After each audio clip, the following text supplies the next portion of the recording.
All right. Yeah. Yeah. I'm been energized. Yeah. Okay. That's enough. Out of pocket character for me. Hey, Ghostface, Cold 74. I'm not sure if you're watching right now, but thanks for the follow that you did 11 minutes ago. I really appreciate it, wherever you are. Welcome to Fluffy's exhibitions and welcome to nothing, because it always does this. So let me just get rid of all this text first. Boom. There we go.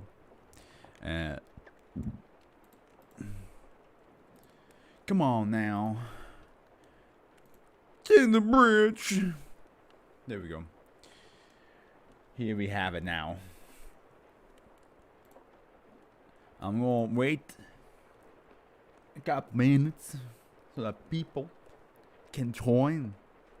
Hopefully. I don't know. It all depends on them. One of my friends doesn't look like she's gonna join anytime soon.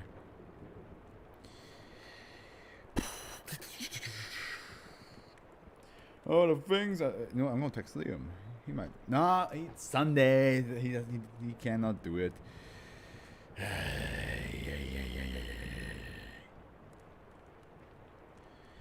Oh, how I wish it was easier to grow as a channel on Twitch.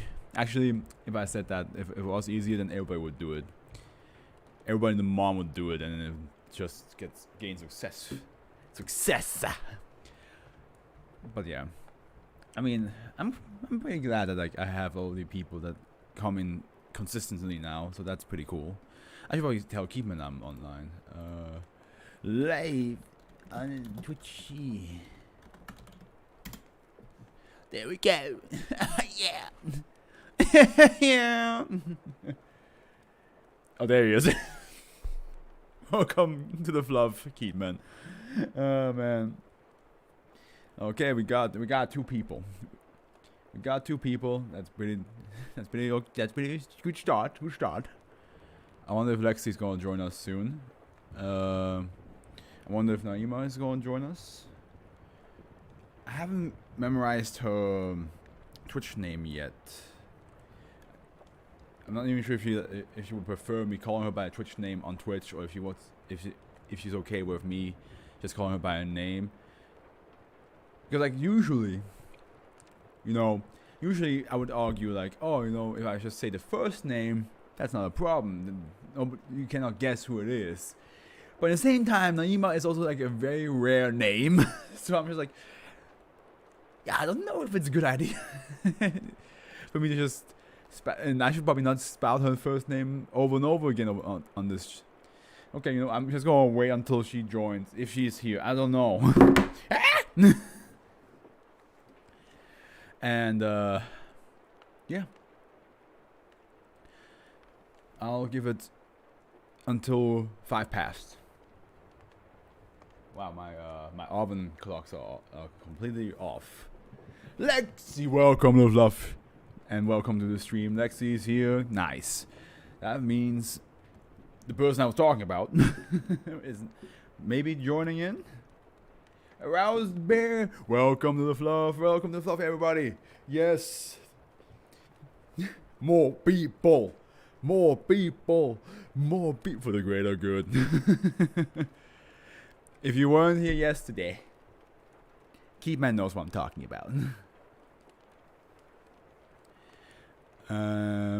Okay, it's 5 past. I'll start reading now. Oh yeah, all for the greater good. The Groomers.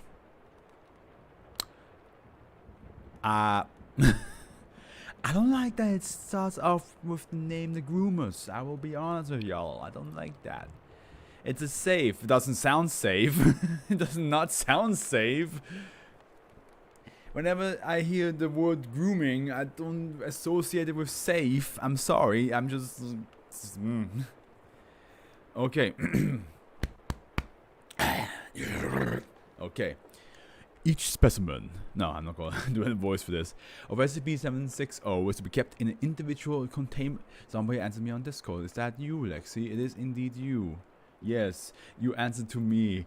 It's your 4 p.m. bedtime story. Make yourself comfortable, get some snacks and drinks, and lay down and watch as Daddy Afro tells you a tale of groomers, apparently, because that is to be kept in an individual containment area. The locks on the doors to these containment areas are to be changed every month. Feedings composed of blank gram of a nutrient-rich paste are to be issued once a day. Specimens are only to be introduced to each other in experiments meant to observe social interaction and subsequent psychological events between specimens. At least 2 armed guards are to be posted outside of each containment area at any time. Area is also a word that got ruined thanks to Vine and the stand-up comedy that the Vine is referencing to, which is you probably have seen it. Like, it's like, dude, what the fuck? This is your space, this is your area. She can't do that here. You know what I mean? Like, he doesn't say area. He just says area. And then, you know, the stand-up comedy where that's based from is like how like a white friend is in a black family house, and then how like the mom comes in and like curses at the child and says like, clean your fucking room and I'm gonna kill you if you don't. And then the white guy, he's just like, dude, what the fuck? This is your space, this is your area, she can't do that. Like, come on. You want me to talk to her? And then yeah, like, oh, I love that joke so much. But I mean, I haven't grown up in a household like that, but I still love that joke anyway.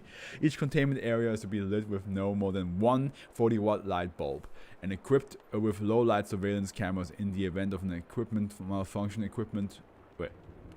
the event of equipment malfunction, equipment should be manually replaced as soon as possible. As instances of SCP-760 have a tendency to disassemble maintenance equipment. Oh, that's not the only thing that disassemble, I tell you that. Personnel are allowed to give specimens of SCP-760 items that they no longer want or need. That was the lemonade. Given that the objects do not violate current Foundation regulations and they are approved by the overseeing researcher, okay, item requests for donation for SCP-760 include, but are not limited to, car keys denied, a broken clock approved, a Rubik's Cube toy approved, everyday trash denied, not sure why they need that, a broken Foundation computer approved provided the hard drive is removed. Well, here we go. The description is a big boy. It's pretty thick. Okay, SCP-760 is a vaguely humanoid specimen of animal. Wait, it's a vaguely humanoid species of animal. So, everyday trash was denied. Guess I have no shot. You want to end up as a groomer, Keyman? Is that what it is? Listen, man. Listen. It's gonna psychologically change you, and then when you're older, and then everybody else realizes that your relationship with your partner right there is a bit fucked. It's very hard to go out of it. Takes a lot of therapy, I tell you that. I know what I'm talking about. I've been groomed. No, don't. Please, whoever watches this afterwards, it's a joke. I have not been groomed. It's a lovely family I'm in. Don't even think about trying to call the police. Or you feel like the Clint Eastwood shaking my head at the youth. The skeletal and muscular system of SCP-760 differ greatly in areas from those of humans. The most notable effects of these differences being legs that extrude perpendicular to the torso and an ape-like curvature of the spine that results in the preference to walk on all fours. So they're basically human looking, but they have an ape-like physique. Other notable differences included addition of an extra joint on each finger of SCP-760, and an average of 150% of the joint degrees of freedom that are allowed for humans. So instead of this and that, they can also just spin the wind. I assume, I don't know. This makes SCP-760 much more flexible than the average human, which aids specimens of SCP-760 during feeding. Where a face would be on a human, there is a mass of hair on SCP-760. So, basically, take the Afro and put it right here. The hair is shown to have some sort of sensory function that allows for sight in the dark. Underneath the hair there are no eyes, nose, or mouth. However, the skin of the face is pulled out as a part of speaker-like vocal system. SCP-760 has a muscle structure in the front of the head. Not already. Jeez, I'm already yawning. That's not a good sign. That they can use to vibrate the skin as if they were a drum head, producing a variable pitched whine. Further observation led to the discovery that this vocal structure is also capable of opening and serving as a mouth. Within this mouth is a tongue, approximately 40 centimeters in length with soft but coarse texture. The epidermis of SCP-760 is shown to react to light in a way that makes them invisible. Okay, first of all, they're humanoid looking, but they have ape-like physique. They have hair as a face. So there's only hair here, and the face structure is like a drum. And now you tell me they can also go invisible. I feel like that should be the first thing that you should mention. That's the first thing that you should mention. Like, oh, by the way, these things, they're hard to spot. They camouflage real well. Okay. This is done via a complex system of reflective data expunged. Roughly 78% of the SCP-760. Yeah, I don't want. Nah. Skin. The hair on SCP-760 heads disappear as well. Biological analysis shows the hair to be similar in composition to a polar bear's. Okay. As light dims, however, this effect fades, and in very dim light, it is possible to see SCP-760 completely.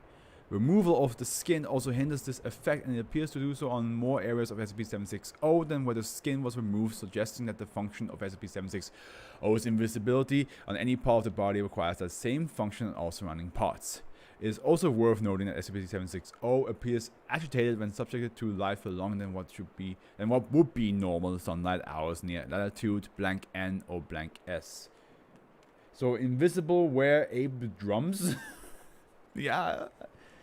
That's the best way how I can see it. What came first, the drum head, the ape body, or the invisibility? You never know. You never know. You never know. And I still don't know if she's here or not. Instances of SCP-760 are very docile under normal circumstances.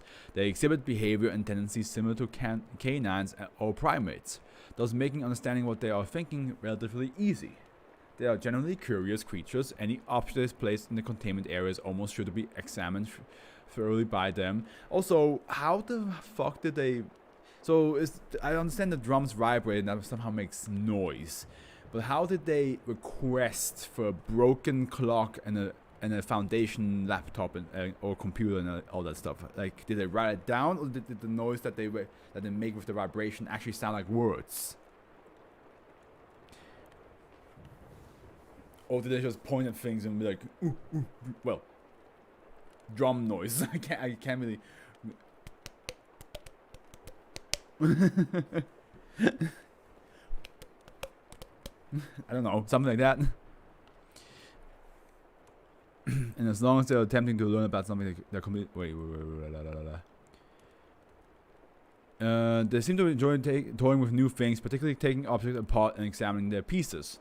They also seem to enjoy attempting to figure out how things work, and as long as they are attempting to learn about something, they are completely content to stay in the containment area.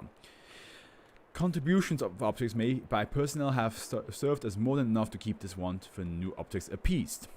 It is, generally speaking, entirely safe to enter the containment area, and specimens of SCP-760 seem to either enjoy or be indifferent to the presence of people. They have shown behaviors towards humans that are almost childlike in nature and almost always benevolent. Instances of SCP-760 appear to be particularly interested in sleeping humans. I'm not quite comfortable with the idea that they want to observe me while I'm asleep. In experiments performed investigating this, it was discovered that a specimen of SCP-760 feed on human secretions and dead matter. Are you talking about like drool? Like when somebody's asleep, like oh, and dead matter, like dead skin? When presented with a sleeping human, SCP-760 will proceed to carefully position itself over the subject. Ah, no. Imagine like if you're like a light sleeper, or you wake up really easily because you can feel presence in the room. Just let me sleep in peace. Don't be staring at me. And you just open your eyes, and next thing you have this ape-like thing with a hair, like hair here as a drum head with hair on front, just like that.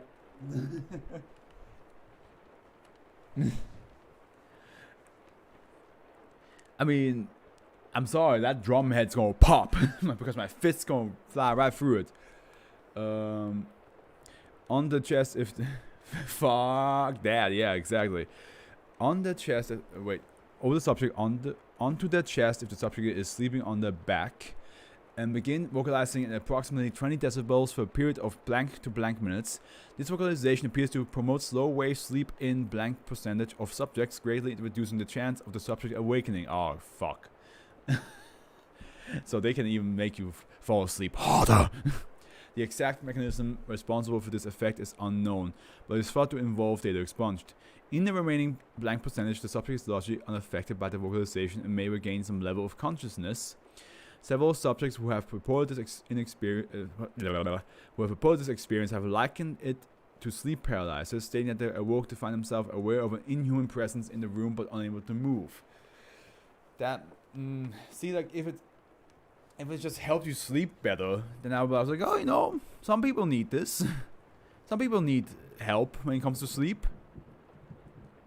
But the fact that it's like sleep paralysis, like you are aware it's this thing in your room, and you just like can't move. You're like, oh shit. Yeah, living ambient. What's an ambient? I don't think I ever heard that word before. Let me look that up.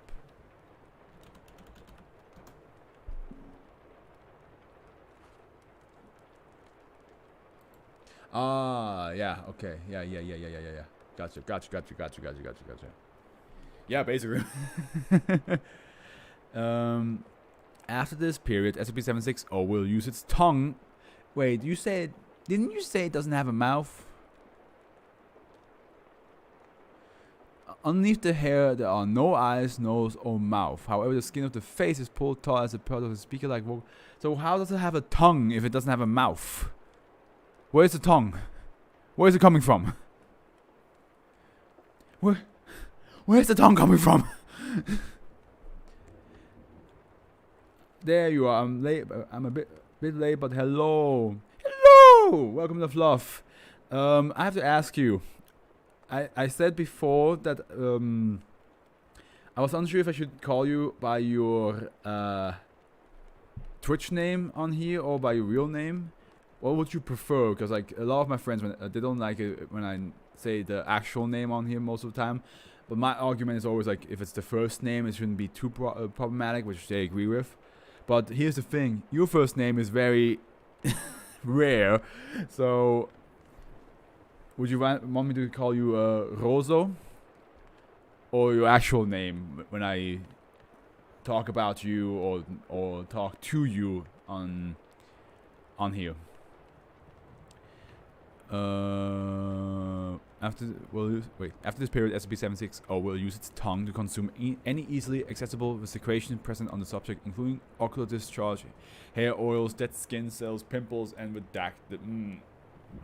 Okay, no, we don't need that. This process has been observed to be largely harmless to the subject. However, experimental observation indicates that if the subject shifts during a sleep or some external event occurs, SCP-760 may become stalled and exert additional force on the subject, in several cases causing some errors and slight bruising. Both are fine, whichever you want. Okay. So, what you've been missing so far, Naima, is this humanoid creature that has the physique of an ape, with some extra appendages and more lankiness to his limbs, more like flexibility to his limbs, with no face, and what the face is supposed to be is a bunch of hair, and the skin is taut back, so it's like a drum. It feels like like drum skin that can go invisible and make you fall asleep, and for some reason, somehow, even though it doesn't have eyes, ears, nose, or mouth, it has a tongue and wants to lick you in your sleep. But it's considered safe, and they're also called, and this SCP is also called the Groomer. So that's what you've been missing.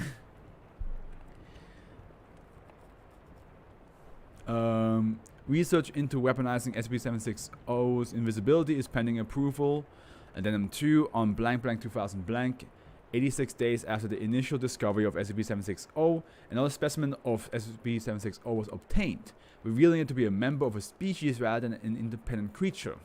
Specimen previously in possession reclassified as -1, and newly obtained specimen was classified as -2.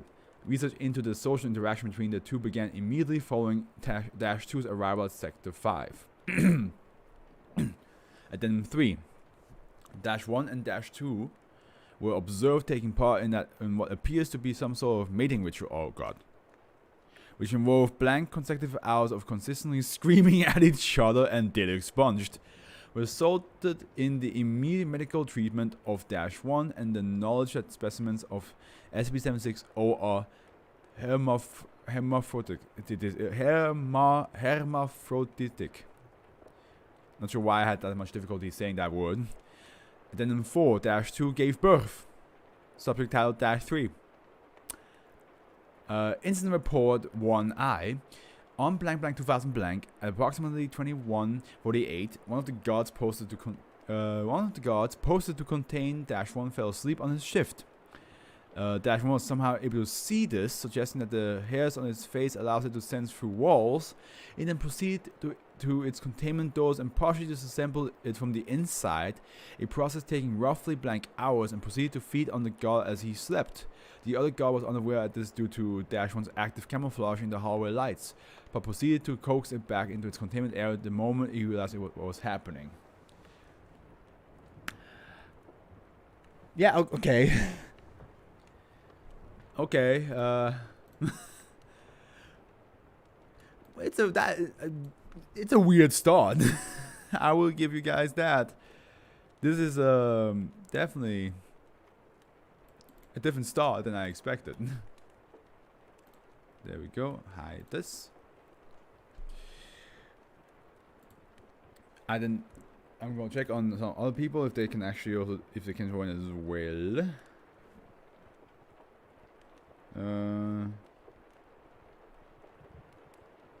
Asking her. There we go.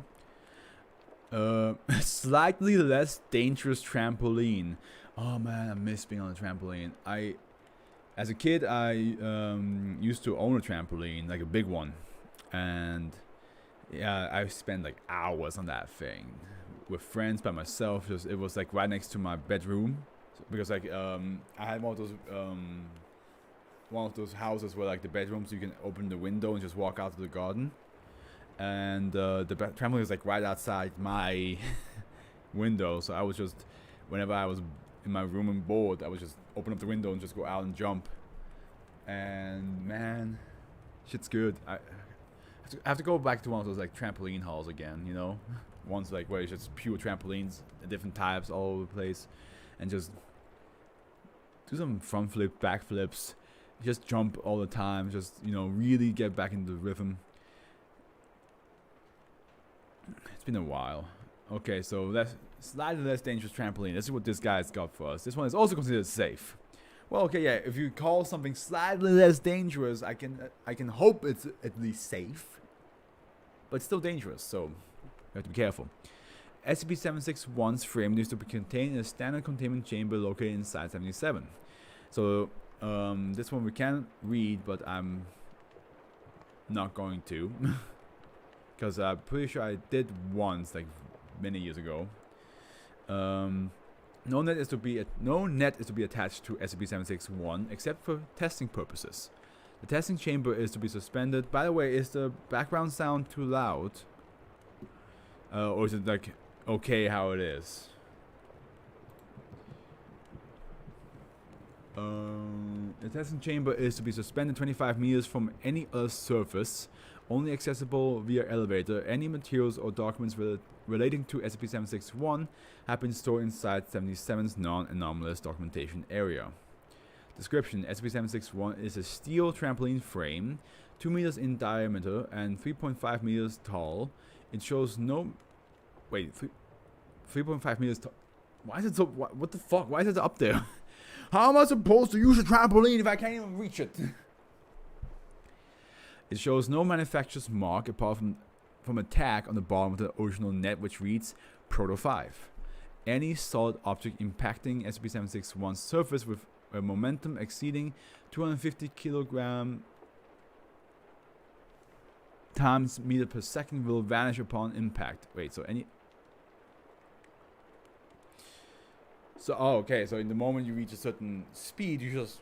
Whoop, okay, now I'm getting it. Testing has... So, certain speed and weight. Because, okay, the force. Yeah, okay, gotcha. Testing has determined that the object is instantaneously transported to a random location up to 15 meters away, while retaining its momentum. Oh. Wait, does that mean that if you reach that momentum and you get teleported somewhere else, then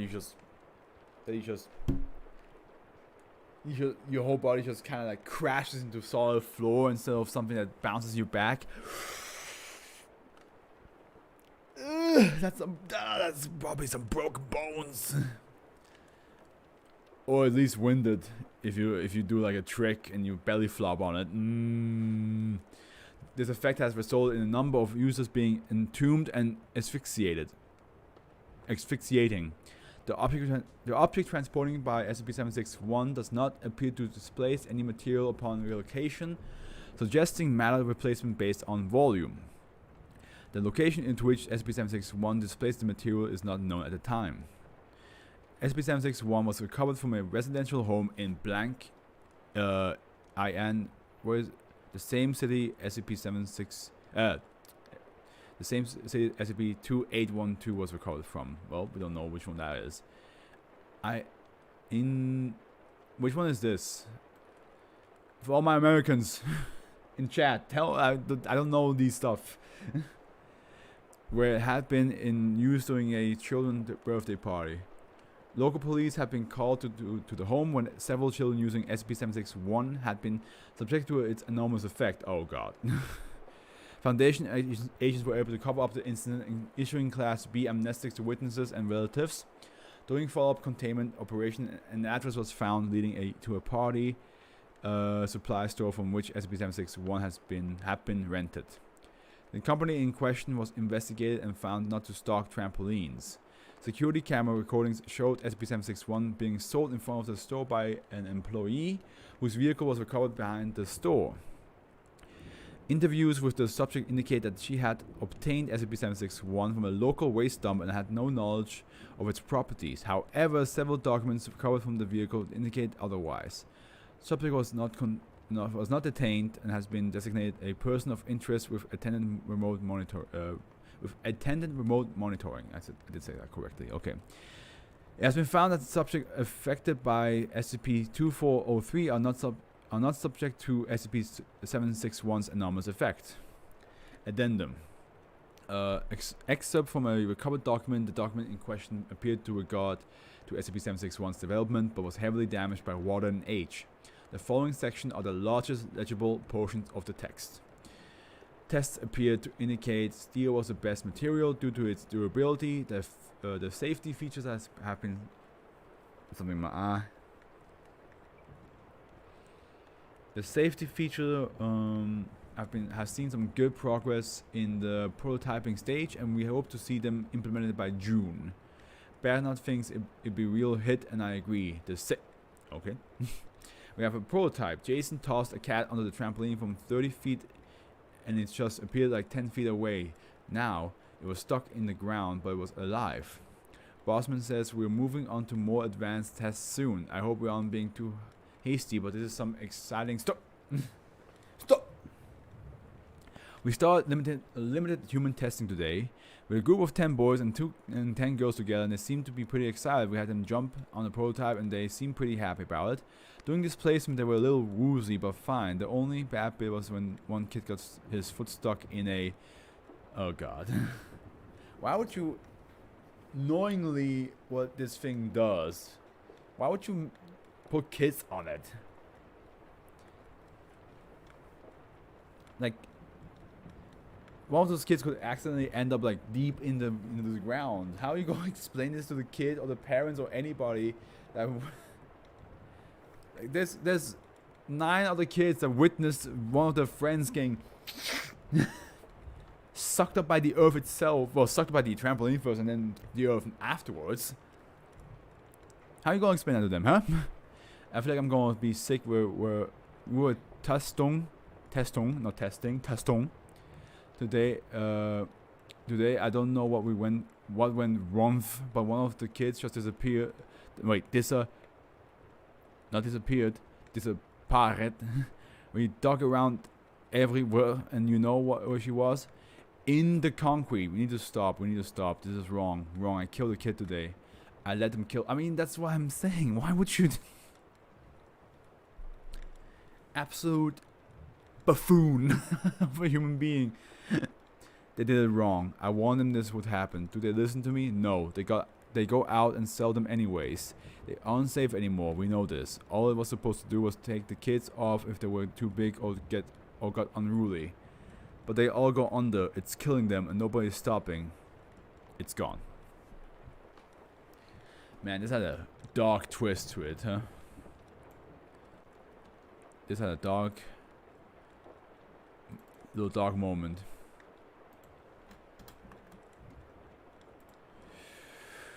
Whew. Well, yeah, that's kind of fucked. It definitely is.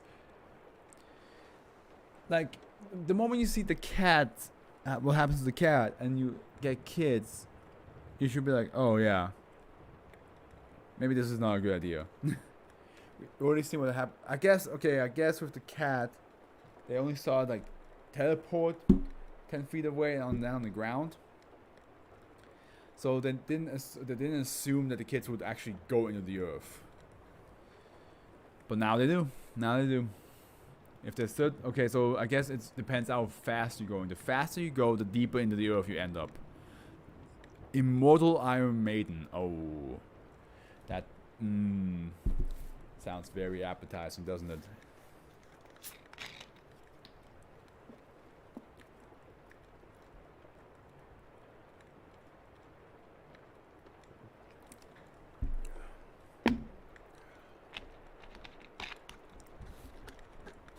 I hate it already. Don't say that to her. She might be very friendly. We have a lot of safes. How's an iron... Okay, I guess an Iron Man is safe as long as you don't put anybody in it. SCP-762 is held inside a storage crate at site blank. As SCP-762 does not appear to be dangerous to anyone not placed inside of it, no further precautions are required. Anyone wishing to experiment with SCP-762 must get authorization from Dr. Wrights. SCP-1 is a torture device similar to the infamous Iron Maiden of Nuremberg. It was recovered in 19 blank from a box in the basement of Dillo Expunged in blank Austria. When opened, SCP-762 was found to have a male human in it, now known as -2. When found inside -1, -2 had the device large spikes embedded in its When found inside -1, -2 had the device large spikes embedded in his flesh, but when removed from -1, all of the subject's wounds healed instantly. -2 was found to be completely catatonic, but otherwise in decent health, except for several rotten teeth and a large scar on his left arm. Given the unique properties of Great! So it makes the victim immortal, so the pain exists until they're removed. Yep, basically. Until they're removed, then I guess they get healed. But, yeah, they just stay in there. Given the unique properties of -1, it may be impossible to determine how long -2 was in the device. Dating on the service shows that it dates back to the late 15th century, so it is possible that -2 has been in the device for centuries. Any person placed inside -1 appears to enter a state of suspended animation. Subjects no longer need food, water, or even air when inside -1. Subjects also appear to be immune to the effects of disease or injury when inside of -1, including the large wounds inflicted by -1 itself. Subjects do, however, remain conscious, and the experience is described as being very painful. Once subject is removed from -1, all wounds inflicted by the device are instantly healed, since all physiological processes except for cognition are suspended while in -1. It seems like they are likely that a person placed in it will not age. Wow. Wow. Wow, wow, wow, wow, wow, wow, wow, wow. I was like thinking to myself, like, how, like technically an Iron Maiden is already immortal, right? I was like, there's like, it's made out of steel, it's made out of metal, so an Iron Maiden can't really, you know, die. But now it makes more sense. You become immortal once you're in it. This is the side. A bit of a difficult moment. Human bear-wolf cluster. If it's not, it's not a safe. The 760s are a bunch of safes. Good for them. Good for them. I hope SCP-769 is nice. I hope that one is safe. SCP-763 is contained in sub-basement G of the now defunct blank Veal production facility on the outskirts of blank, Illinois. After the discovery of SCP-763, the Foundation acquired the facility, which was secured and designated biological site blank. The facility is still supplied with the liquid feed solution previously used to nourish veal calves, though only enough to maintain SCP-763's growth. The feeding system established by the facility's previous owner, Klaus Blank, has been documented and should be maintained unless a more efficient feeding method is devised. If any components are added to SCP-763, the dosage of nutrient solution must be scaled up accordingly. Consult document dash blank with the volume and release time of solution to be provided per component. Because of SCP-763's ability to absorb human organic matter into itself, it is vitally important that no personnel touch SCP-763 with bare skin. Oh, ain't this lovely? Okay, description, and this is a thick. Each paragraph is thick. And then the addenda is like small. SCP-763 is a mass of human organic tissue occupying approximately 300 square meters of space with an estimated mass of over 4,000 kilograms. Damn, look at that thick bar. Yeah. Not only that, not only is the text thick, apparently the SCP itself is very thick too, because it's massive. It's mostly in an irregular configuration of tissue, with the exception of SCP-763-A. Much of the mass of SCP-763 is muscular tissue with an abundance of blood vessels. This muscle tissue is highly atrophied and non-motile. Motile?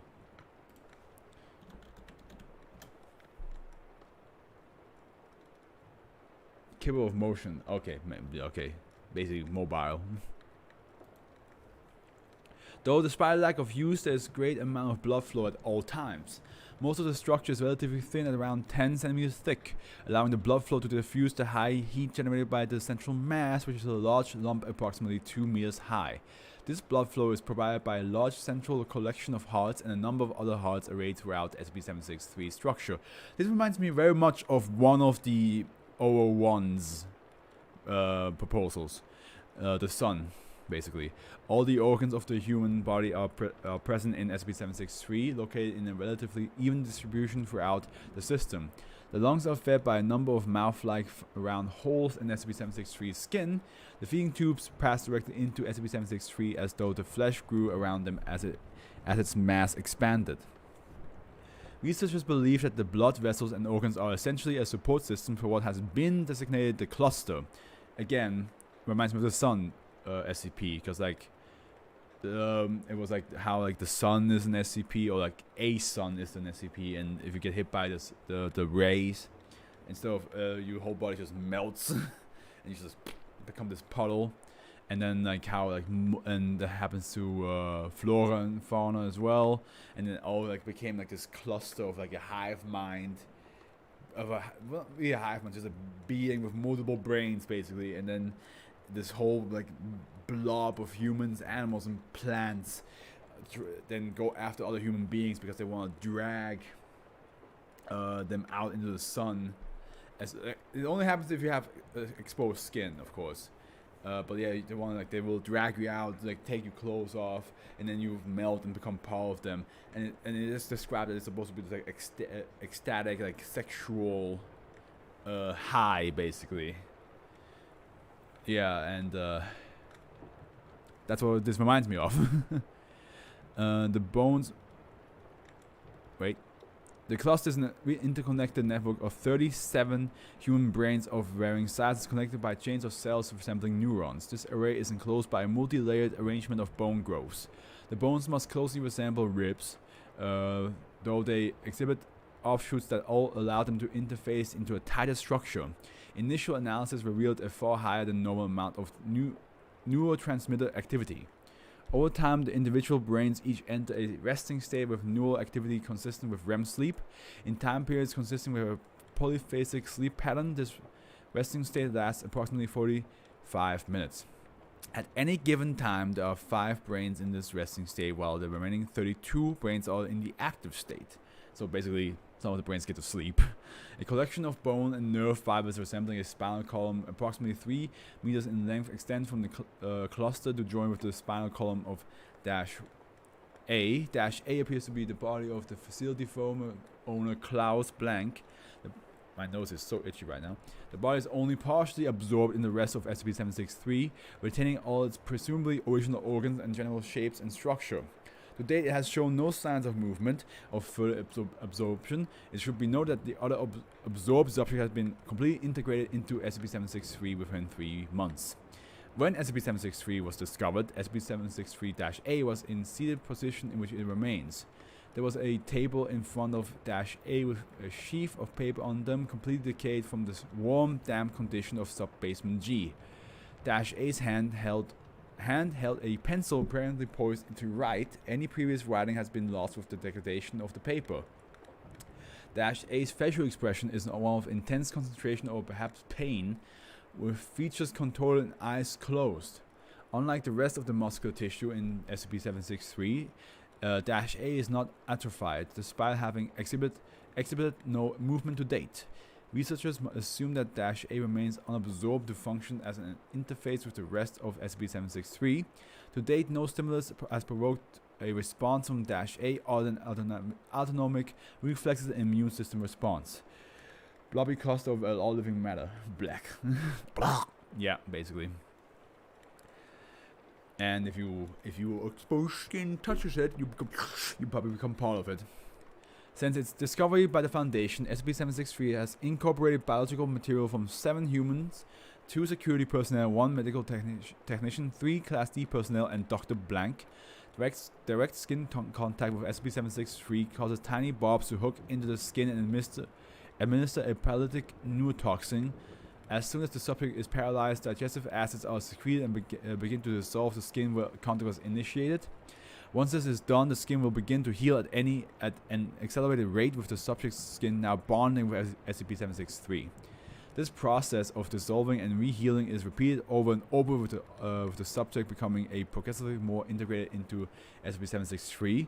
As the subject is mostly absorbed, the organs begin to migrate to different areas, taking their place throughout the network as needed. In some cases, organs that are seemingly not needed are digested and used for additional nutrition. Most subjects have been fully absorbed within 2 months. Dr. Blank's organ did not stop their movement until more than 3 months had passed. Researchers believe that this longer time was due to the inner cage around the cluster moving to accommodate the addition of Dr. Blank's brain. To date, this is the only time at which a brain has been added. with all others digested. Human Slurpee, yum. Ew. In Incident Report 1A. While securing the premises, security personnel J blank and M blank failed to check in for their scheduled updates. A second team was deployed and discovered J blank and M blank unresponsive in the preliminary stages of absorption. Attempts to extricate personnel from SCP-763 result in the deaths of both staff members as well as a medical technician who made direct skin contact during surgery. And then another incident report, and this is 12G. Okay, I'm not sure if that means there's like 12 total incidents. After noticing irregularities in the radio updates coming from the biological side blank, a security team was dispatched to investigate. On response team Omicron 3 discovered all site personnel to poison with the exception of the head researcher, Dr. Blank, who was found mostly incorporated into SCP-763. Apparently, he has made a large incision of SCP-763 and folded himself inside. A note was found near Dr. Blank's discarded clothing. The note is reproduced below. I have to know. 6 months and not a single inkling of what's going on in there. I don't give blank blank in a blank blank about organ function and immunodeficiency. I need to know what it's thinking. I need to know. I will know. Yeah, basically what he did is, imagine this like dough. What he did is he cut the dough, put something in between the dough and wrapped it around. He did that with himself. He cut the blob skin, touched one end and just made a burrito out of himself. And instead of a blanket, it's just this blob of human skin. Despite initial desire to terminate the biological components of Dr. Blank's for his betrayal, armed response team Omicron 3 was instructed to desist after replacement. Research personnel discovered that Dr. Blank's brain was being incorporated into the cluster. The additional research data gained by observing this process was deemed more important than revenge. Addendum 13L. Request by researcher that -A was be provided with a replacement writing material in the event that it should attempt to write is currently pending. Okay, well, that was disgusting.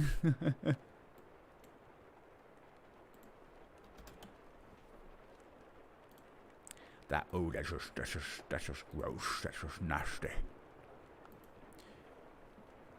Thanks a lot, and I'm glad it's over.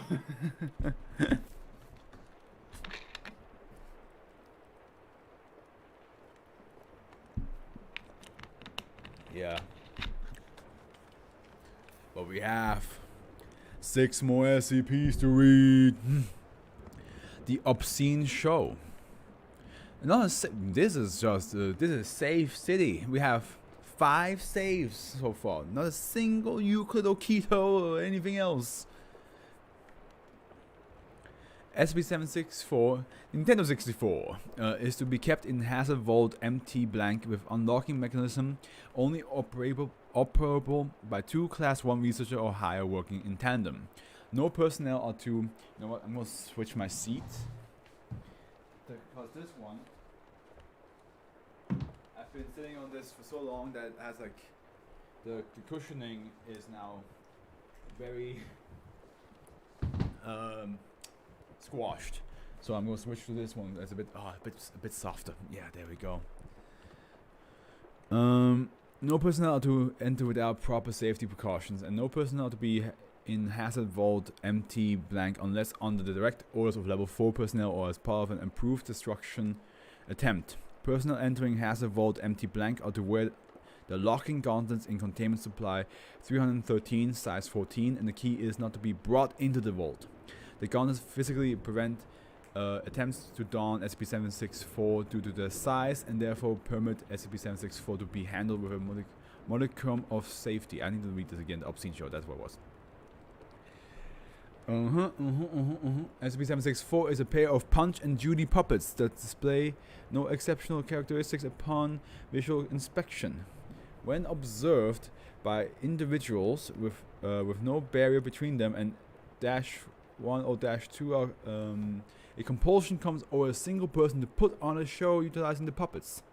Even if non-present have any skill, talent, or training regarding puppeteering. All others feel an overwhelming urge to watch the show regarding all events taking place at the height of entertainment until the show is over. So if there's a breach and somebody's doing a show, nobody will care about the breach. They will just be like, I must finish this show. It's so good right now. It's the rising action. You know what I mean? Like it's. Oh, puppets creep me out. This is a good one already. As the topic dawns, -1 and -2, in no circumstances have -1 and -2 been placed on separate performers. Any individuals without physical barriers between themselves and SCP-764 will find themselves compelled to sit and watch the show. The show begins as normal Punch and Judy show with light slapstick, comedy, and violence occurring between the puppets. After a period of 3 to 5 minutes, an individual will be chosen from the audience and brought forward, participating in a part of the show, typically playing as a police officer or constable. But in Incident 34D, the subject played as an E-Class Agent Jonathan Blank, as an individual who was part of the team responsible for recovering SCP-764. A lighthearted exchange will occur between the volunteer and the puppets before the violent slapstick resumes, but after this exchange, both puppets will brandish approximately sized weapons and begin to visually attack the volunteer. The remaining audience will find this even more amusing than the previous antics of the puppets, and even the volunteer will laugh until -1 inflicts the final and invariably fatal wound, quipping, "That's the way to do it." Another short delay will ensue as the puppets banter until another volunteer is brought forward and the show process repeated, with the roles assumed by those coming forward becoming more and more bizarre as the show progresses. The show will conclude with the puppeteer's death, or after 4 to 11 individuals are killed, at which point the puppeteer will begin removing the puppets and ask, "Did you enjoy the show?" and receive a response from all surviving audience members, "Yes, Professor." A show concluded in this manner will negate SCP-764's ability to mentally influence individuals for anywhere from 11 to 26 minutes. Cool, haha, yeah. Isn't that cool? You're just making a show and suddenly one of the puppets just pulls out a machete and the other one pulls out a baseball bat and just shank and stab and bash you in. You have 11 to 26 minutes to get the fuck out of there. Addendum. Incident log 23B. This containment breach occurred when the D-Class personnel in the process of moving SCP-764 opened the crate containing SCP-764. The door to Hazard Vault empty blank was immediately sealed and locked. A recording device was brought in after approximately 2.5 minutes to record the remainder of the incident. D88778 laughs. That's ridiculous. You're so. Oh no, he's sick. We'll have to operate.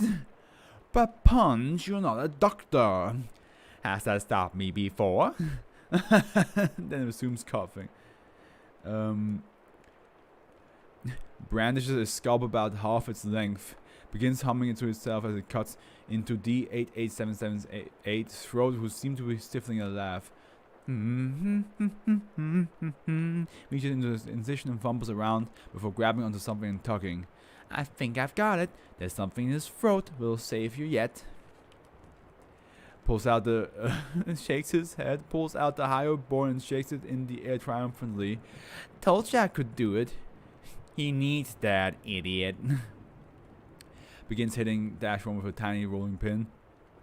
D88778 makes a noise that may be laughter.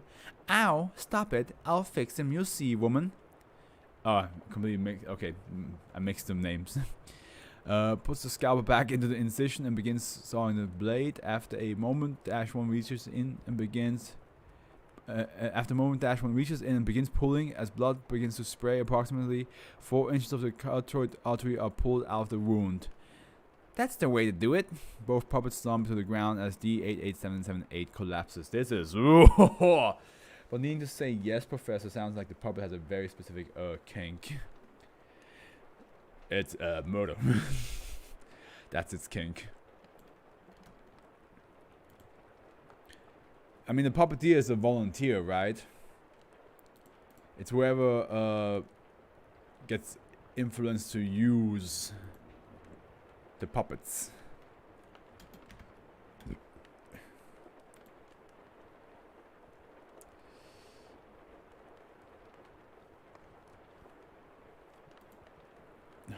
Okay. Next one, duck pond.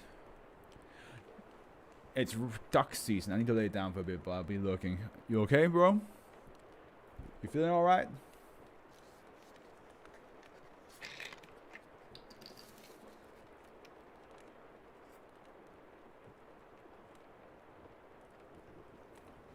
Just a bit lightheaded. Maybe get some stuff to eat and drink before you lay down. You know.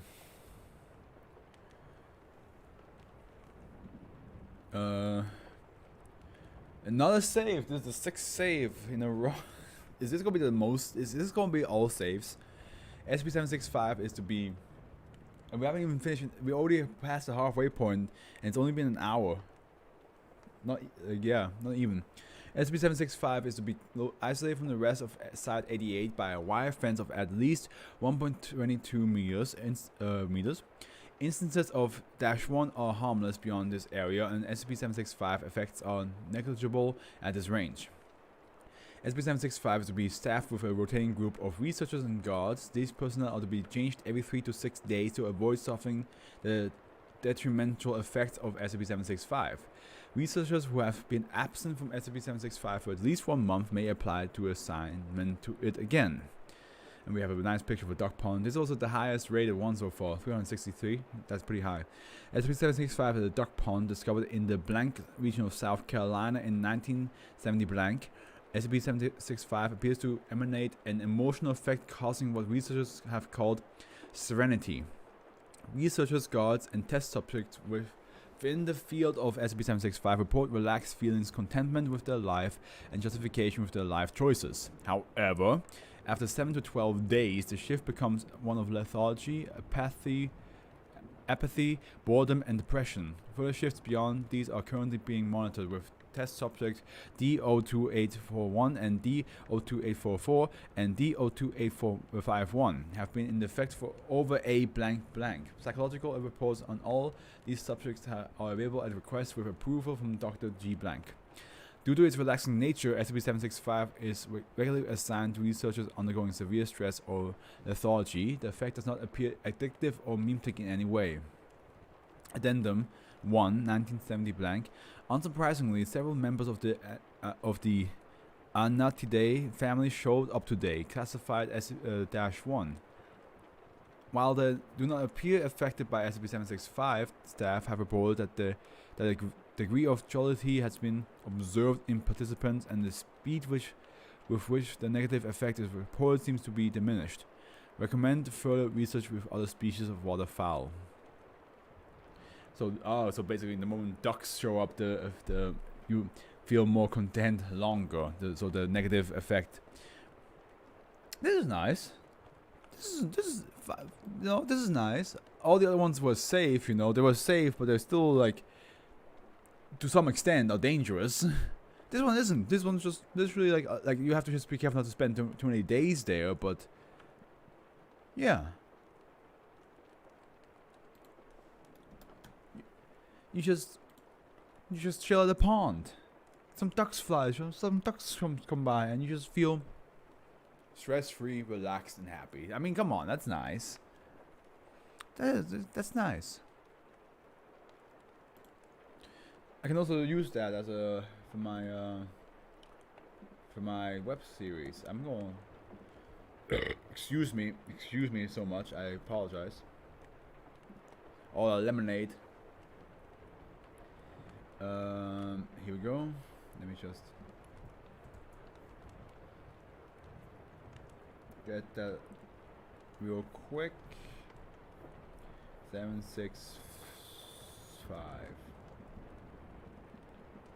There it is, Duck Pond.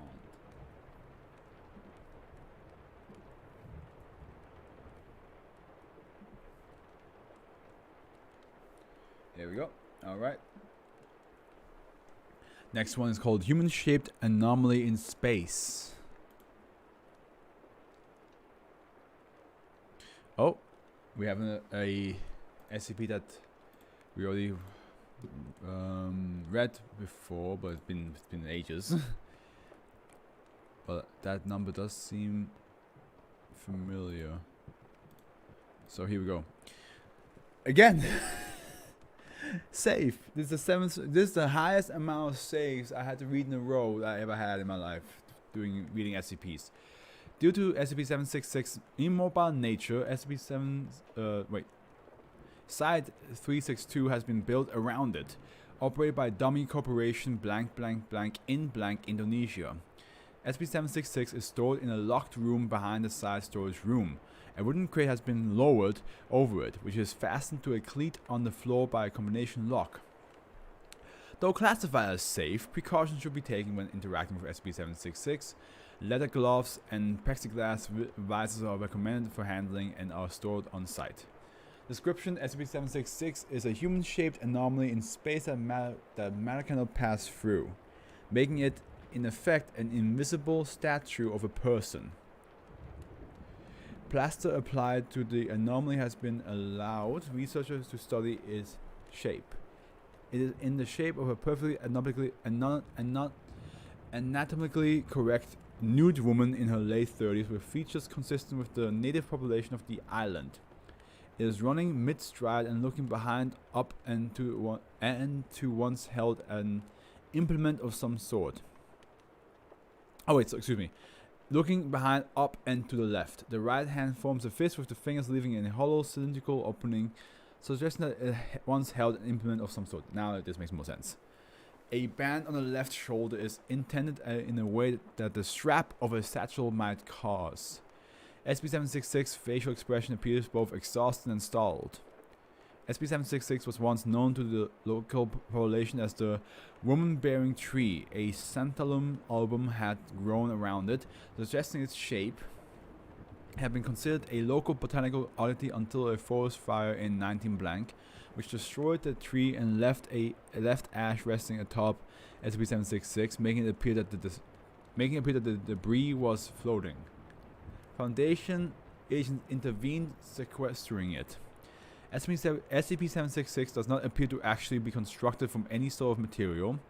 X-rays do not show its form, and tests to determine conductivity have returned no results. Sonar remains the sole effective imaging technique. Attempts to obtain a sample of SCP-766 using diamond-tipped drills result in broken machinery. All elements of SCP-766 are solid and immobile. This extends to its hair, and agents should be mindful to avoid puncture wounds. The use of one-side safety equipment, though not mandatory, is strongly recommended. Attempts to relocate SCP-766 have proven ineffective. The use of bulldozers and other heavy machinery to move it has been attempted to no avail. Addendum 1. Time and resource providing studies using the service of SCP-182, which is Ryder, which was a man that is both deaf and mute with abdominal and cranial scarring, is telepathic, able to get all of its senses from reading the senses experienced by others. Being around it can make you hallucinate or give you a mental breakdown. It can also talk to people through accessing their brain. Yeah, I completely forgot about this guy. Or any other mediums of the Foundation disposal could provide fruitful results, though other tests have turned up nothing. Perhaps an intellect can be sensed using the talents of some of our other SCPs. Dr. Blank. Request denied pending unforeseen allowance in extra resources.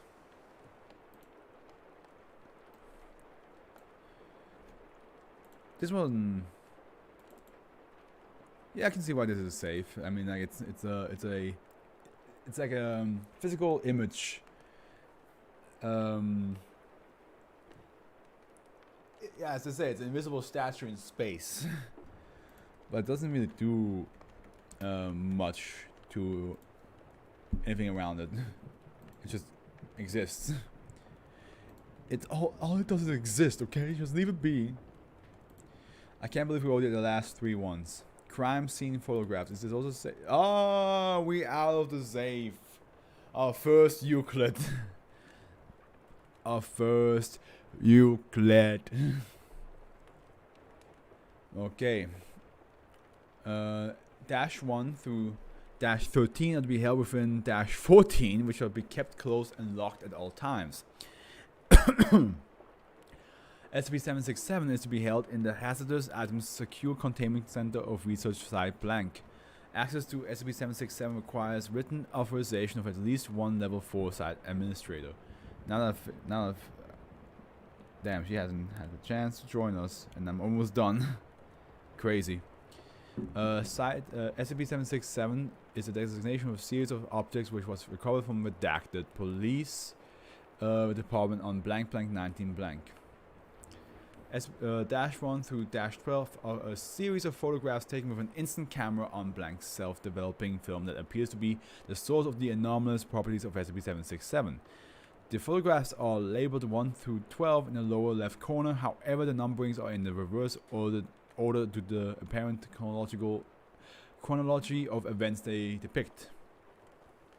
When viewed in reverse proper chronological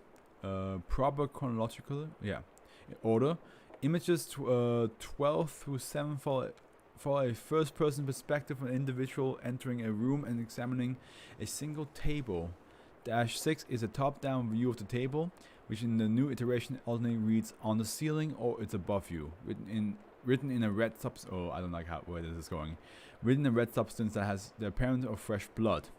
-5 and -4 indicate a viewpoint of someone who is facing downwards as they are drawn into the air above the table, with small wisps of dark smoke or gas visible along the edges. -3 through -1 portray a corpse initially intact but with heavy laceration, then data expunged. It is not known whether these images were taken or if this was indeed how they originally were taken when brought to a new location and kept for at least 1 week. -1 excuse me. -1 through -12 will change to reflect a room within the structure. If a sufficient replacement is not present, a room designated and furnished in the general style of the structure in which SCP-767 is kept will appear within the photographs. The individual present in -1 through -3 takes the form of the last individual to suffer the effects caused by the exposure. This self-adjusting property has been duplicating onto -13 and -14. Oh my god, my nose. So itchy. -13 is a police report written by the redacted police department investigating the murder scene portrayed in the photographs. The address of this scene will adjust at the same time as the images to the address of the new location. The date at the top of the report is blank blank 19 blank, 2 weeks before Foundation agents were recovered. SCP-767. -14 is a brown leather valise originally belonging to Officer blank blank. When the rest of SCP-767 alters, the gold monogram plate between the valise locks will adjust the name of whoever owns a currently the valise locks will adjust to the name of whoever owns or currently is head of the new structure. It currently reads Dr. Blank, who is the site administrator for researchers site blank. Subjects exposed to the photographs within SCP-767 suffer a number of effects, while the most serious effect that occurs is based upon the highest number viewed. The time to onset of these effects is drastically reduced when viewing the photographs in numbered order up to that point. Confirmed effects are as follows. -1 through 3, no effects. Subject normally not averse to images of bodily mutilation describe the viewing as weird or disturbing beyond the normal sensation. 4 to 6, within 1 day of viewing, subject develop a claustrophobic tendencies when in rooms with low ceilings. Roughly 50% of subjects have developed nyctophobia, fear of the dark, or more specifically fear of potentially negative occurrences in the dark. Don't we all have that? Intensity of fears is directly related to the number of viewed, with 6 being the strongest.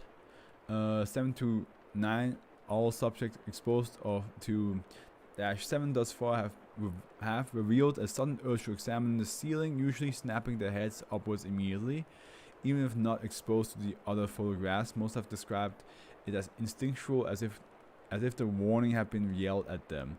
The above listed phobias will become apparent within 6 to 12 hours, along with the sensation of being watched and persistent chills regardless of ambient temperature. So basically, like how like one of the photos says it's above you and all that stuff, so that's actually affecting the people once they look at those photographs. They actually think there's something above them, that's why they're looking up. 10 through 12, the subject who viewed these photographs suffer fear-induced paralysis if attempting to move away or engage in any activity not involving observation of SCP-767. No more than 5 minutes later, a black gaseous mass begins to form at the ceiling, described as smoky or shadowy and designated -15.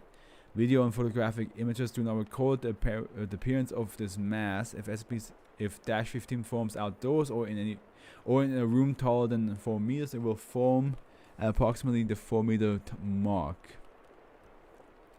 Tendrils of the substance reach down to the grip, affects subject and lift him or her into the air, at which point they are expunged until it appears as in -1. The nature of the SCP of -15 is currently unknown.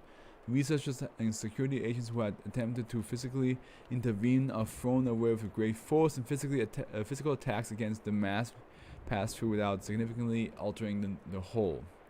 Currently ongoing investigation have found blank additional cases of bodies discovered in the same condition as that caused by -15 over a course of 1 decade before Foundation agents became aware of the anomalous items and attributed to the various other sources. Similar reported instances which occur are under investigation for potential connection. God damn.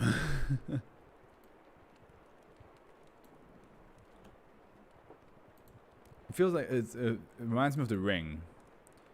You know, but instead of like watching a tape and you have 7 days, originally 2 days actually. I believe in the original Japanese version, you only had 2 days before you died. But yeah, instead of that, you read through you look through all the photographs, and then something comes out, and it's just like, yeah, well, you're mine now.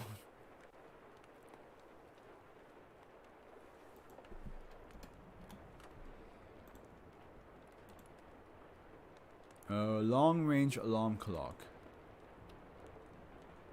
And we're back to safe. Come back, you Clay, please. Why you can't just leave me like this? Oh.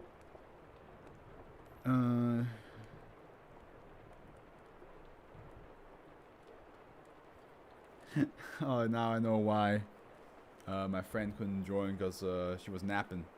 And she asked me like if I'm still going. I was like, yeah, but I'm already up at the last 2 ones. That's a shame.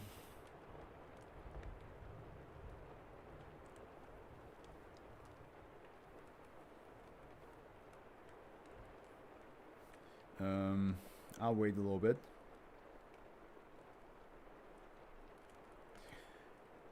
Keithman, how are you doing? You feeling a bit better? You still lightheaded? Naima, how you feeling? Lexi, Bear, anybody in the chat? How y'all doing?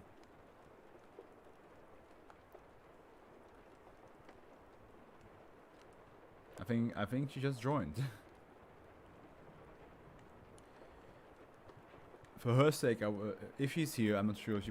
Maybe I should check on Twitter if she's actually here or not, because I don't know if she has a. No, she does. I don't have the app, and I don't want to wait, so I'm watching in stealth mode. So you're there, okay. Okay, for your sake, I'm gonna tell you what you missed from like all the ones I already read. I read so far 8, and as I said, we're by the last 2 ones. So we have the groomers, which is this. So it's a humanoid creature that it has the physique of an ape, has one extra finger or one extra appendage, and the joints are more flexible than humans. Where the face is supposed to be, there's no face, just hair. The skin is pulled back, so it looks, it feels like a drum head, and they can go invisible at low light, and they want to be around when people fall asleep, because then they will create some vibration with the drum head, and make you fall asleep harder. And then they will use a tongue, even though they don't have a mouth, nose, ears, or eyes. They will use the tongue then to lick anything that has to do with like secretion from you, like body oil, dead skin, all that stuff. That's the first one. Then we have slightly less dangerous trampoline. Trampoline that's very high up. If you jump on it and you reach a certain amount of speed and weight, and plus your weight, you will be teleported around the trampoline, and depending on how fast you go, you might even be teleported on the ground. So if you imagine like this, if you jump like this, and then you're like, oh, you might teleport over here and just land like safely, right? Like, oh, but if you go like jump like this, then you like teleport and you're on the ground because it teleports you. Not only does it teleport you away from the trampoline, but it also teleports you at a certain distance below. Then we have Immortal Iron Maiden. An Iron Maiden, if you once somebody's in there, they are immortal basically. They don't feel hunger or thirst or sleepiness. They just forever feel the pain of being impaled by spikes. And if you get it, the moment you come out, your body fully heals. Human Beowulf cluster.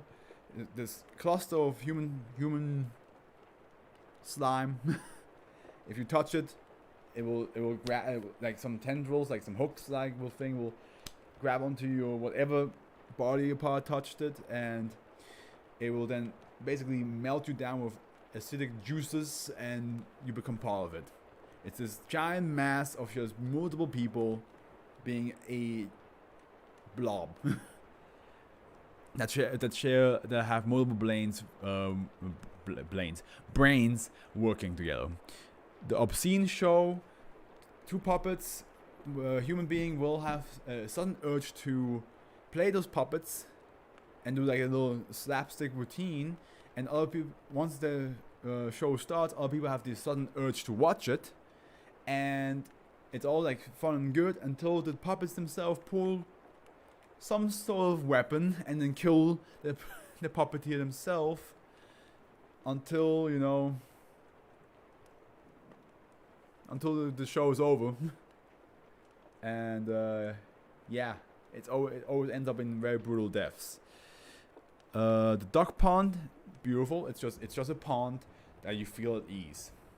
Like all your stress just magically vanish. But after a couple of days, if you stay there for a couple of days, then boredom, agony, more stress, and other stuff come out of nowhere, and it is very highly taking over your personality. But if the ducks inside the pond, then the negative effect will take longer to happen to you. Human-shaped anomaly in space, basically like this running woman statue in space. It's an invisible running woman statue. That's basically all it is. It looks like a woman that's running away. One of the hands shaped like this, so it looks like it was holding onto something before. And that's what it is. It's up there. Crime scene photographs. Basically any type of it's like Polaroid photographs, and there's 12 of them. Then there's the Polaroid itself. Then there's a case to keep those photos safe, and the photographs are numbered. There's like 1 to 12, but the event that happened is the other way around. It's from 12 to 1, and it looks like a crime scene, and there's like certain things, like for example, there's like a buff shot from the ceiling, and it's titled like he's above you. And if you look at certain of the photographs, you will get certain fear or paranoia. For example, the one that has that is shot from the ceiling. If you look at that one, you suddenly have this fear that something actually is above you. So you always end up like looking up and like, oh god, there's something up there. And if you manage to go through all of them, all the photographs, then the smoke comes out of nowhere and goes to a 4-meter mark above your head, and just takes you away. And that's what you've been missing out on. And now we shall read Long Range Alarm Clock, which is a save. Yeah, so there was only one Euclid. All the other ones were save. Okay, save. Special containment procedures. SCP-768 is stored with batteries. Without batteries in a standard safe class secure locker at site blank. Access to SCP-768 requires approval from at least one level 3 senior researcher, and site blank security must be notified of any experiments to be performed on SCP-768 at least 24 hours in advance. Any experimentation using SCP-768 must be performed in a remote isolation chamber at least 300 meters away from any critical alarm systems. Researchers experimenting on SCP-768 must not bring any devices with alert mechanisms or alarms into this testing area, and researchers with personal medical alarm systems must be not allowed into the area while experimentation is underway. Excuse me. Okay.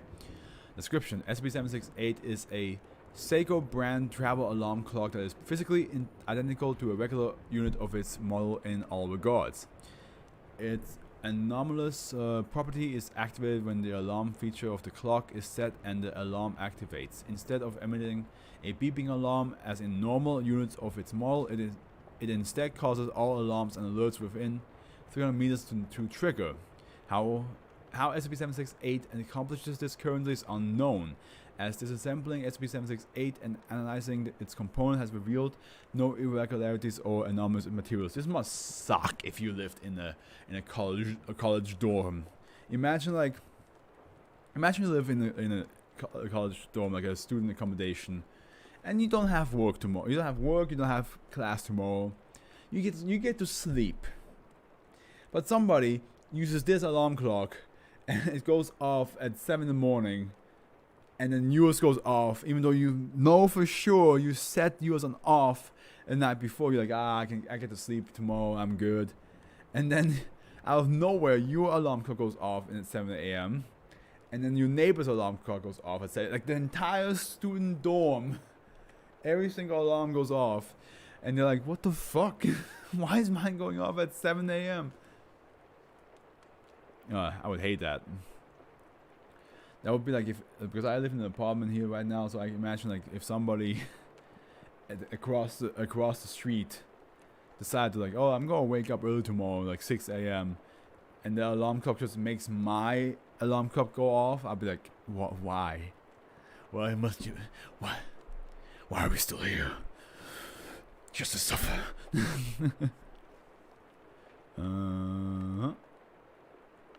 Experimentation has shown that the types of alarm systems SCP-768 is capable of remotely triggering includes, but is not limited to, alarm clocks of all kinds, whether analog or digital, phone alerts and ringing for both mobile and hardline telephones, car alarms. Oh, great. Oh, that's even more fun, isn't it? Medical monitoring systems, fire and disaster alarms, computer hardware alerts, including beep codes and emergency shutdown actions, computer software alerts, including virus and critical update alarms, SCP containment alarms, see addendum 1. God damn, that must be so annoying. The fire alarm, in-cars alarm, and my phone goes off. Are you shitting me? The entire 300-meter radius neighborhood is gonna have I don't know if there's a word for this, but I'm gonna make up one. I'm gonna say it right now. They're gonna have a seizure in their ear, basically. SCP-768 will cause any automated responses to such alarms to trigger, but does not appear to cause what might normally trigger these alarms to occur. A phone ringing due to SCP-768 activating may cause an answering machine to start, but nothing will be recorded as no connection is made. SCP-768 came to the Foundation's attention after routine monitoring of municipal I'm not sure if I'm saying this correctly, incident. Reports turned up a case in blank city blank in which hundreds of fire and car alarms were set off simultaneously in a residential area. Investigation led to the discovery of SCP-768 in the possession of a Mr. Blank Blank. Subject claimed to have brought the clock from an online shop, Blank, which recommended the clock as being fit to wake the dead. Yeah, not only the dead, but a lot of things. Subject passed a polygraph test, but agents failed to locate the shop in question, and Mr. Blank was released after being administered a Class A amnestic and given a replacement clock of similar make and model. Researcher on SCP-768 determined its method of operation and possible application have been approved. By the way, my friend that's I'm not sure if she well, actually now if I call her like this, it's not her real name, so I can call her that. Roxy, if you want to Skype after this a little bit, I'm down. I'm almost done. This is the second last one, so where was I? Yes, addendum 1. Where was I? Yes. Well, yes, see? Oh my god, what if it actually is this like an alarm clock that the mafia use? Like, well, see, we're gonna wake up everybody around here with this baby. Yes. Want to set it up for 5 in the morning and see the whole city wake up out of nowhere. Yeah, boss. We'll do it. We'll do it. But boss, I kinda want to, like, sleep tomorrow. You fucking what now? Incident report 1. Initial experimentation conducted with SCP-768 caused the triggering of multiple containment breach alarms at Site Blank, including that of Euclid level SCP Blank, SCP Blank, and Kilo level SCP Blank. Automated defense system and self-destruct mechanisms were armed before the research team managed to alert site security and stop the response. Due to the potential for triggering emergency responses, future research with SCP-768 effects must take place outside of the range of any alarm systems connected to critical systems or SCP containment alarms. And then 2, incident report 5. I'm just going to check if she... Oh.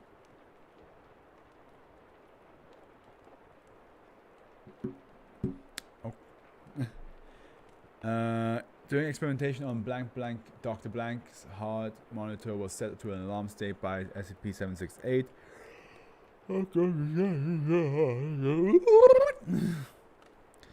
Causing his pacemaker to increase his pulse rate to nearly 3 times his normal rate. Dr. Blank was hospitalized but fully recovered after the incident. Future experimentation must be performed by research staff without pacemakers or personnel medical alert systems. Ah, damn, this would annoy me. This SCP would definitely annoy me in real life. I'd be like, God, why? Why do you exist? Why are you a thing?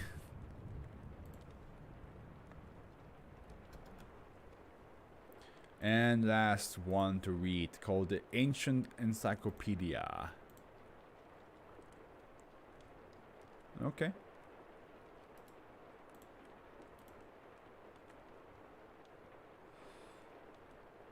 We don't need to read that. Oh, excuse me. Oh, excuse me about that. And save. This was basically 9 save, 1 Euclid.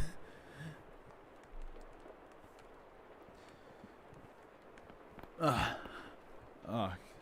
crack me neck, boys and girls. God, I wish I could get a massage on my neck. In my head, just some head pats would be nice right now. SB769, nice. Must be kept inside a secure waterproof bowl whenever it is not in use. No fluid is to come in contact with the bowl outside of approved experiment protocols. Speaking of bowls, I should probably clean. I should probably get the machine activated, the dishwasher, because I don't have any bowls left. Yeah. SCP-769 is a cup 10 centimeters tall and 12 centimeters across. It is made of pottery with a golden glaze. It is covered with a white residue. Several preserved parts from cephalopods and other sea creatures are stuck in the residue. A pattern is carved into its rim, however the pattern is obscured by the residue. It has been decided not to attempt removal of the residue or the items stuck within it, as efforts to restore SCP-769 may hamper its effects even further. SCP-769 is an artifact of the blank civilization that existed blank years ago in modern-day blank. Water from the object alters the memories of those who drank it.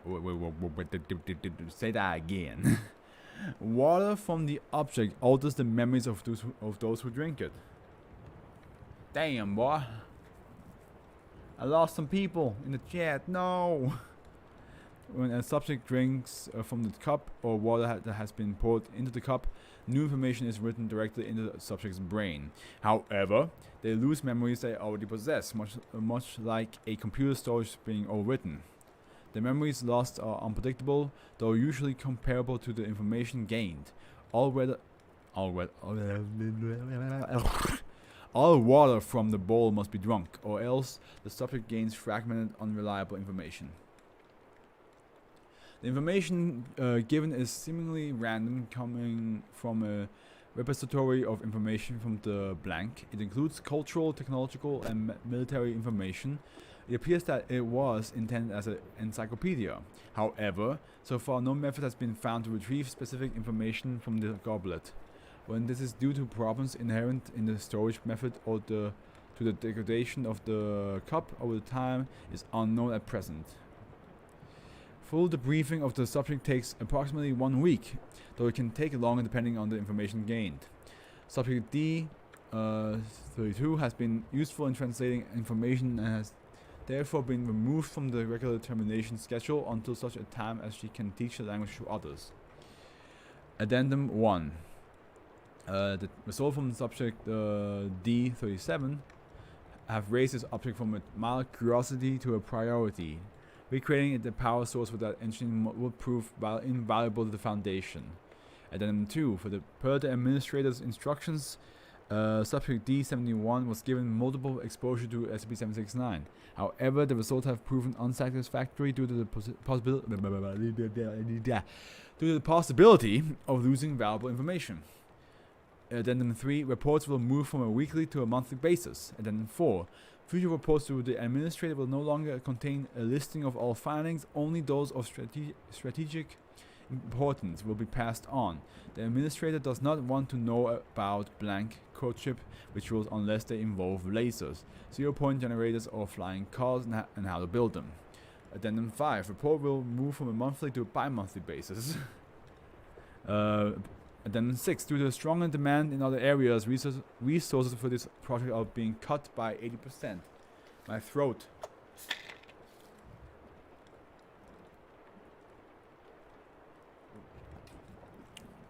Ah.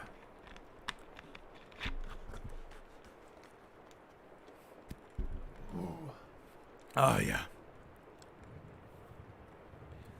Reports will move from Addendum 7. Reports will move from a bi-monthly to a semi-annual basis. Addendum 8. After 10 years, several thousand test subjects, and nothing to show for it but a handful of fascinating but ultimately useless technical schematics. Results from SCP-769, nice, have begun to repeat themselves. Perhaps the encyclopedia is damaged and has lost other information, as well as any indexing themselves. Perhaps this was all that was ever on it. In any event, it is now advised that the project be shelved until such a time as the information can be more efficiently catalogued. Partial test log. So we have some test log, and then we're done, eh? Subject D1 learned the name of the stars in the blank language, as well as their positions. However, she lost all memories of other names, including her own. Subject D7. Milk was substituted for water. Subject convulsed once and became comatose. He expired several days later. Subject D13 learned several songs in the blank language. It could not be determined what he lost. Subject D18 learned the history of blank. A politician from blank lost all memories from his 6th birthday to halfway through 7th grade. Subject D25 gained a tactical assessment of several other civilizations. I mean, not civilians. Only, I'm getting slowly tired. Only the blank were determined to be a threat. Suspected capabilities were listed, but are difficult to decipher without knowing the size of listed units of the abilities of vehicles. Subject D30 learned the rules to a children's game involving sticks and discs. Lost all memories of American politics. Subject D32 learned the blank language but forgot how to paint her former career. Subject D37 gained schematics for an engine capable of generating far more thrust than any we currently possess, which could explain the blank spaceflight capabilities. However, they call for an on-board power source generating over 1,000 megawatts, with only 2 cubic feet allowed for it. It is hoped that the designs for the generator can eventually be found. The subject lost all memories of his mother. Oh, that's a shame. Subject D41 gained schematics for an antique internal combustion engine. The design is inferior to those in use today, although the alloys it calls for a strong of interest into the foundation. Subject D54 learned the history of the Temple of Blank. Subject broke down while describing it, and when left unattended for a short period, took his own life. The god was severely reprimanded. Subject D71 after 05A reprimanded Dr. Blank for gross waste of Class D personnel. Subject D71 was given doses several times.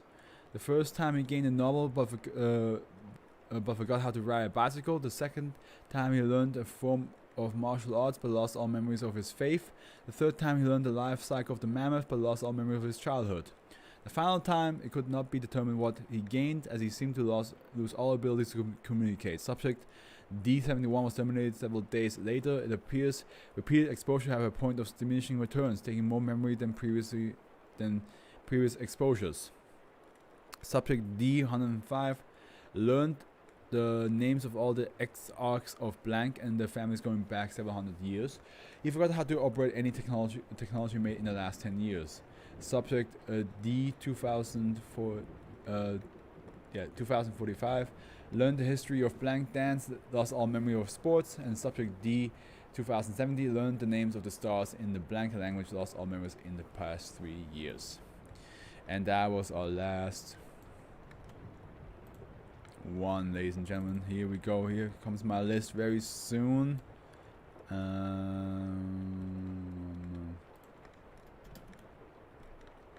Here we go, and here it is. The list of the SCP readings that I enjoyed the most, and I enjoyed a little less, but still enjoyed them. The obscene show, yeah, the whole idea of puppets just, you know, taking a weapon and then just killing you. It's messed up, but it's kind of funny. It's kind of funny. Because like the whole idea is that they do slapstick, and then like the slapstick becomes really real quick. So I think that's kind of funny. I think that's really fun read. Duck Pond, I just like the idea that there's one SCP after. I mean, there's a couple of them, but there's one SCP that's just not evil or doesn't aim to like fuck you up completely. It literally just makes you relaxed and stress free until you spend too many days there. Slightly less dangerous trampoline. I mean, I just had flashbacks to my trampoline, but it is it has a pretty dark twist to the story with the whole like, you know, children being buried on the ground alive and then dying because they couldn't breathe. Immortal Iron Maiden. The imagery is just really cool. Like you open it up and the guy's still in there, just breathing and talking. Like it's like, hello, hey, how you guys doing? May I come out now? Human Beowulf cluster, yeah, the whole like blob of humans. It does remind me of SCP-001, the Sun. It probably is either inspired by it or it has inspired the other SCP. So who knows? The groomers, it's just the idea behind them, like the imagery behind them is kind of creepy. I mean, I have to Photoshop that for my thumbnail. That's gonna be annoying. Oh boy, oh boy, oh boy. Okay, long range alarm clock. I just feel like that one would annoy me personally in real life a lot. Yeah, I feel like I would just get really pissed off if I woke up, every single alarm is on. Fire alarm, my phone, it goes off. There's a alarm outside, cars and stuff just going off all like in 300-meter radius. I'd be like, oh, please stop. Ancient encyclopedia. Yeah, it's pretty dope what it does. It definitely is like a. So far, I would say it's definitely like more like a very bad trait. Like you lose like memories of your own life for like potentially learning a politician from the ancient times. Like, come on. I don't think that's worth it. Crime scene photographs. Yeah. I'm a big noir fan, like noir detective fan, so I can see this like filmed in a certain way. But like the fact that like the photographs have a certain fear or paranoia factor influence on a person is pretty cool. And depending on like which type of photo they looked at, that's what they fear basically manifests from. And human-shaped anomaly in space. It's a statue in space, basically. Doesn't really do much. Well, that's it. We got this read done pretty quickly, under 2 hours. That's usually they're over 2 hours, but this is nice to have one that's a bit shorter, especially on a Sunday. So I hope y'all enjoyed this read. I'm gonna go now, and yeah, I'm gonna upload this to of course to YouTube. I mean, it's live stream on YouTube as well, but I'm going like put on private first because I need to still do like the timestamp stuff and all that, which I forgot about the SCP video yesterday that I made. Well, it came out today, but we streamed yesterday. So while that's basically the case, that's my plan right now. This Wednesday, Dying Light with Lexi and Keeman once again. Thursday and Friday will be Dream Daddy, where we go after Mr. Hugo. I'm aiming to get him done as well during those 2 days, hopefully, maybe, who knows.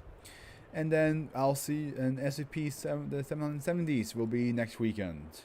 So I hope you all have a good morning, afternoon, evening, and